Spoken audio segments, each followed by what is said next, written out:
dal leen ak jàmm ci AGT News chaîne bi leen di jox xibaar yi wér te wóor abonné leen ngir dara bañ leen a raw. AGT News. jërë ngeen jëf ci ànd bi ak AGT News. secrétaire général adjoint bu parti PASTEF layameewul Biram Khoudia Lo dafa songo dal ci kaw ñëpp ñi nga xam ne ñu ngi yëkkati ay kàddu jamono ji di ŋàññi premier ministre Ousmane Sonko di ko tuumal ne dafay xatal président Bassirou Diomaye Faye wala sax mu aakimoo fauteuil yu président ba koo kale toog ñooña nag bokk na ca commissaire police ba woon Cheikhna Keita mi Biram Khoudia Lo jéebaane ci mbir yu doy waar gannaaw lettre ba mu déposé moom ak ñeneen ca conseil constitutionnel barki démb sàkku ci juróom-ñaari sage ñu constaté vacance du pouvoir loola nag tax na SGA bu Pastef wax ca moom ay mbir yu doy waar yu xew gannaaw élection présidentielle bi ñu weesu ak sax lu ko jiitoo moom patron OCRTIS ba woon wax ju rëy yi Biram Khoudia Lo wax ca moom bala ñu leen koy dégtal ñu ngi leen di ñaan ngeen aimé vidéo bi partagé ko ngir may ñeneen ñu mun ci jot.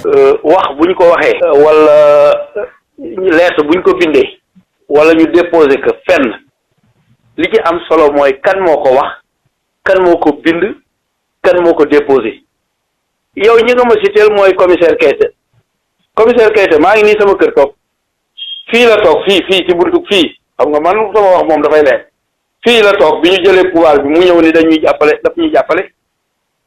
pouvoir ban. bi ñu jëlee pouvoir bii.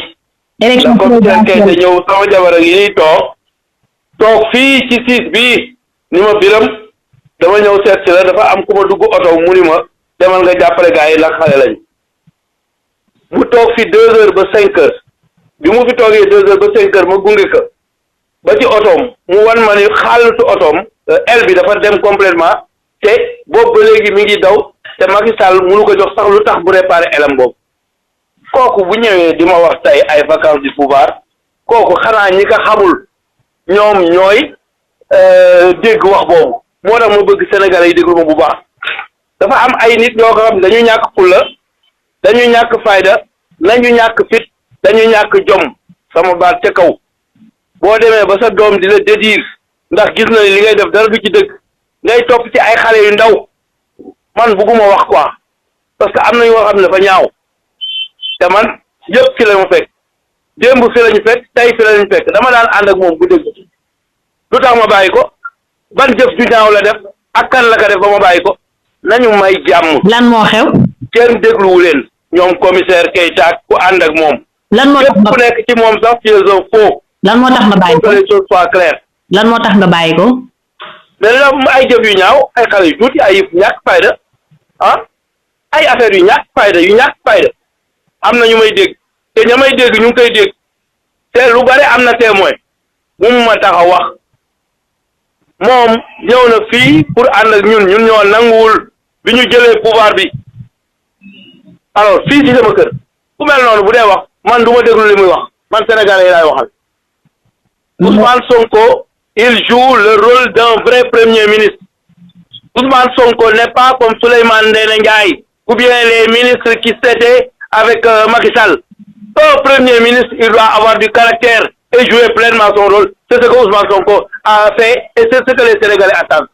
Un président de la République qui est au-dessus du Premier ministre, il doit gérer. C'est quelqu'un qui doit nommer les ministres. C'est quelqu'un qui doit donner une orientation tel que Diomaye Faye bi ñu koy def convenablement. ñoom mënuñu nekkandoo fu nekk ñoom ñaar da ngay gis ni ku kii nekkee ci kii nekk fële kii mi ngi def ay voyage sur l'unité africaine di def ay jéego yu rëy yu nga xam ne Afrique da ko soxla.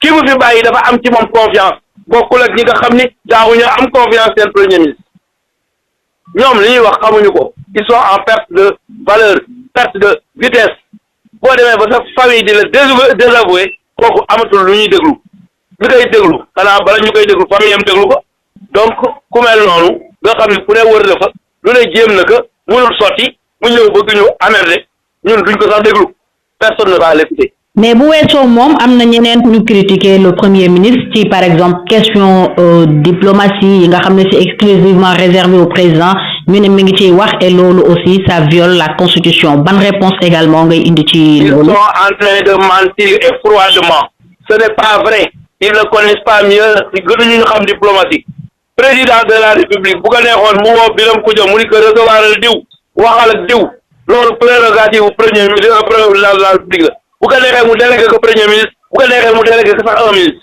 bu ko neexee mu délégué ko Yacine Fall bu fekkee amul jot yooyu ay waxi picc la ñi koy wax xamuñu lu ñuy wax et boo dee wax di wax la ngay wax lu ne nga wax que terewul tey lii am ñu war a noppi bu ñu yaakaaree ni on va laisser les gens yoo xam ni dañu jël alalu réew mi ñu tëgg ci dañuy nax seen bopp ñi leen di neexal ñoom ñëpp la ñuy jàppandoo dinañ fal alalu réew mi du par force yii ñuy def yëfu jaaxaan la te man xaw ma yëfu jaaxaan te réew du jaaxaan te nañu continuer dans cette dynamique là nous allons voir ana lettre bi mu déposé woon moom commissaire Keita fële ca waa ji décédé comment il s'appelle encore ci médiateur de la République ana lettre moom fa déposé woon kenn paale ko ci dëkk bi naan day revendiqué jaayul drogue et cetera na leen régler problème drogue boobu bu pare bu ko réglé ba pare Sénégalais yi mën ko déglu waaw mënuñu la ji di jiiñ bëtu guddi ngay soccooy ngay rulir c'est pas possible dafa bëgg il veut se faire un nom et il est jaloux de Ousmane Sonko il a toujours été jaloux de Ousmane Sonko dama ne woon kenn du fal Ousmane Sonko tey fal nañu Ousmane Sonko ak mu wax dafa ñàkk jom je le dis haut et fort voilà. Alors fas nañu yéene sax amal manifestation le 7 juin prochain. Alors oui les gens sont autorisés à manifester à chaque fois qu'ils le désirent loolu c'est garanti par la constitution nañu fexe loolu yaay ba bu ñuy manifester ñu manifester bu xaw a jëloog suñu bopp waaye ay ñetti nit yu daje wala ñeenti nit dañ leen di bàyyi ñu dox bu ñu paree ñu jox leen ndox ñu naan ay màggat lañu dañ dem toog. leer na ni kon Ousmane Sonko fas yéene wut a bàyyi président Bassirou Diomaye Faye ku ñëw dal ca kawam bouclier lay doon di ko aar fu mu toll na mu ko waxee woon loola nag dana tax politique ak ni mu bindoo congu yi di bawoo fu ne waaye congu politique bu ñëw tontu politique itam danañu ko ca indi loola dafa mel ni Pastef ci la nar a taxaw ni ko secrétaire général adjoint bi defee tey ak ni ko ñeneen defee muy wane ni kon temps de grâce bi jeex na ngir nguur gi ndax congu yi ci politique tàmbali na tontu yi itam di jib li leer nag mooy waa Pastef yi duñu doon ñeexum ñebbe kenn danañu taxaw janu ak ñi leen di songu nanu ko doon defee jamono ja ñu nekkee opposition ci nguurug président Macky Sall ak résistance ba Ousmane Sonko wote woon te nu doon ko defee ci fànn bu ne. AGT News. Merci de suivre AGT News. Le secrétaire général adjoint du parti PASTEF n'y va pas par le dos de la cuillère. Biram Khoudia Lo attaque frontalement ceux qu'il considère comme les détracteurs du premier ministre Ousmane Sonko, l'accusant de faire de l'ombre au président Bassirou Diomaye Faye ou tout simplement de jouer le rôle de président de la République à sa place. Parmi ceux-là, l'ancien commissaire de police Cheikhna Keita que Biram Khoudia Lo vilipende après la lettre qu'ils ont déposée, lui et d'autres personnes, au Conseil constitutionnel pour demander aux 7 sages de constater la vacance du pouvoir. Cet acte a amené le SGA de PASTEF à faire de très grosses révélations sur l'ancien patron de l'OCRTIS. Avant de vous les faire écouter, nous vous prions d'aimer et de partager la vidéo pour permettre à d'autres de la voir. Voici Biram Khoudia Lo. Quand quelqu'un dépose une lettre, quand quelqu'un parle, quand quelqu'un va au Conseil constitutionnel, il faut voir c'est qui, quel est son profil, qu'est-ce qu'il a fait pour le Sénégal. L'homme dont vous parlez et ses acolytes, l'homme lui-même, je crois que c'est lui qui était, selon ce qui s'est passé et qui a fait qu'on l'a enlevé de la police, vendeur de drogue. Cette histoire-là n'est pas claire à nos yeux jusqu'à présent. Donc sa parole n'a aucune crédibilité aux yeux des Sénégalais. D'ailleurs, c'est quelqu'un qui avait dit qu'il va lutter de toutes ses forces pour que Pastef n'accède pas au pouvoir. Aujourd'hui, on a accédé au pouvoir avec 54% au premier tour. Ça veut dire que le peuple l'a désavoué. C'est quelqu'un qu'on n'écoute pas. C'est quelqu'un que les gens connaissent. C'est quelqu'un qui était avec du bois là-bas à Kolda et mettait ça dans la voiture de la police. Moi, j'ai été avec lui et les gens ont fait des témoignages sur tout ça. Les gens m'ont appelé pour dire que celui avec qui tu es, c'est pas quelqu'un de bien. Et ils m'ont dit beaucoup de mal, mais je n'ai pas voulu le laisser. C'est au dernier moment que j'ai constaté qu'il a fait des choses ignobles que je n'ose pas prononcer sur la place publique. Il faut qu'il se ressaisisse. Il est venu ici, lui le commissaire Keita, ici chez Biram Khoudia Lo.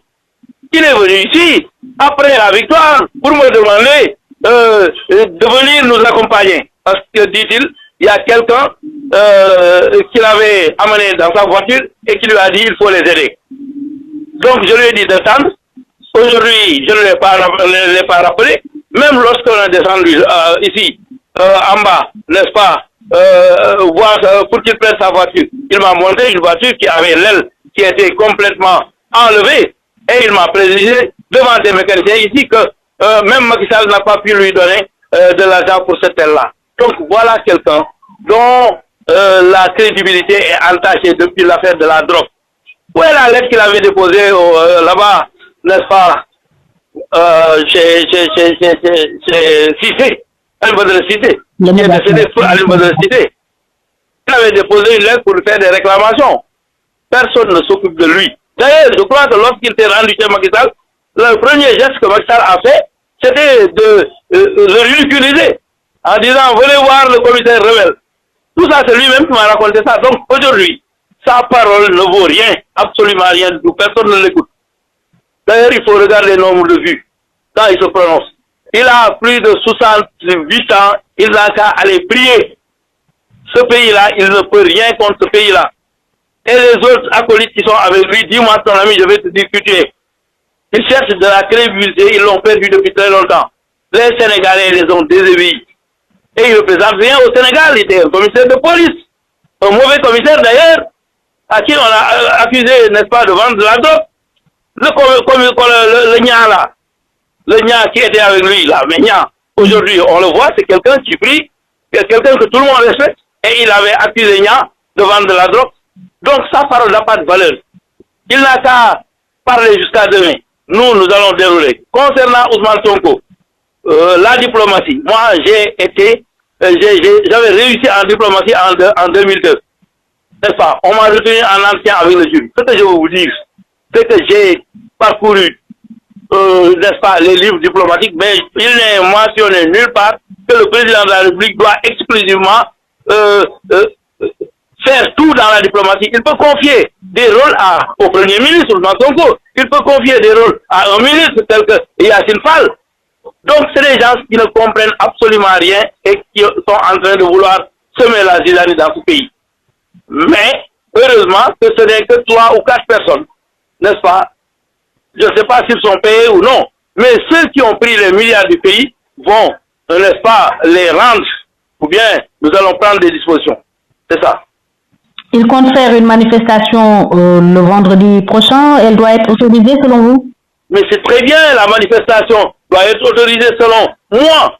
Aujourd'hui, les gens sont libres de manifester, mais je pense qu'ils n'ont qu'à essayer de faire comme nous le faisions. Aujourd'hui, je crois que les gens ne les écoutent pas. Donc, ça n'a aucune chance d'enregistrer 100 personnes.